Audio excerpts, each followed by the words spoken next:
Dan saya perlu kemukakan bahwa hari ini saya mendapatkan kabar tadi Bung Gafur dan sudah saya konfirmasi juga, ternyata berkas dari jaksa itu dikembalikan. Dan memang harus demikian karena memang sejak awal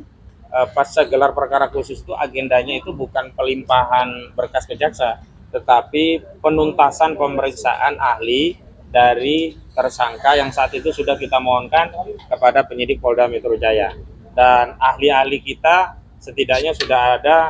7 atau 8 ahli yang sudah diperiksa kumulasi antara yang awal sampai hari ini, baik yang basisnya ahli di bidang penelitian, di bidang digital forensik, termasuk di bidang linguistik forensik. Kenapa penting kami hadirkan linguistik forensik? Agar tuturan atau ujaran yang hari ini menjadi basis pedoman bagi penyidik untuk memberikan deskripsi bahwa itu memenuhi unsur apa yang disebut sebagai pencemaran dan fitnah itu bisa kami berikan perspektif yang lain melalui keterangan ahli, sehingga setidaknya itu bisa menjadi pembanding dan nantinya itu akan menjadi bahan penelaahan bagi jaksa untuk memberikan petunjuk lebih lanjut. Meskipun kami meyakini petunjuk lebih lanjutnya harusnya kasus ini memang tidak bisa dilanjutkan begitu, karena orang yang mempertanyakan tentang keabsahan dokumen, kemudian orang yang kemudian meneliti dokumen tersebut, dan termasuk orang yang menyampaikan hasil penelitian dari dokumen yang dalam hal ini adalah dokumen milik saudara Joko Widodo, itu tidak bisa kemudian dikategorikan secara sepihak sebagai sebuah fitnah, pencemaran, apalagi itu dianggap menyebarkan kebencian atau penghasutan, dan paling penting itu dianggap melakukan editing dan juga manipulasi data elektronik sebagaimana sudah ditegaskan oleh Prof. Henry Subiakto bahwa Undang-Undang ITE itu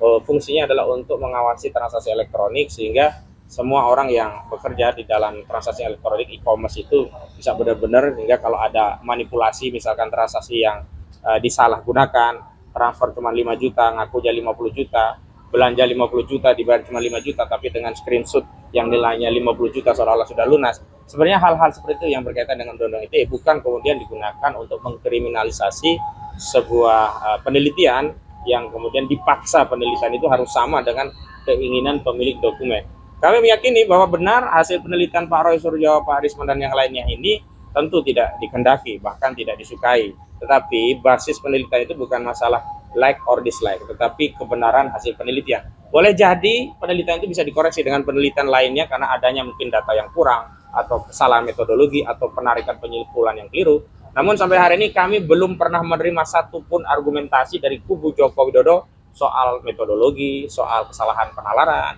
soal penyimpulan yang tidak pas, yang itu semua selalu ya kami dianggap, ya klien kami ini langsung dituduh mengedarkan fitnah, pencemaran, manipulasi data elektronik, editing, dan seterusnya. Yang lalu saya sudah pernah menyatakan bahwa saya mengkritik proses SP3 yang diberikan itu lebih mengikuti SOP seluruh, termasuk pelimpahan, karena kalau mengikuti SOP yang sebelumnya sudah disampaikan juga harusnya adalah pemeriksaan ahli terlebih dahulu baru pelimpahan, dan terbukti hari ini ketika barang itu dipaksakan dilimpahkan setelah kunjungan 2 orang ya ke Solo ya, bolak-balik ternyata balik lagi, itu mengkonfirmasi memang harusnya prosedur hukum yang ditaati tetapi tidak, dan itu bisa memungkinkan sesuatu yang sebenarnya palsu menjadi asli karena otoritas yang mengendalikan. Karena itu saya pikir kita semua harus menghormati atensi dari Pak Presiden agar jangan terlalu berlebihan. Download Tribun X sekarang, menghadirkan lokal menjadi Indonesia.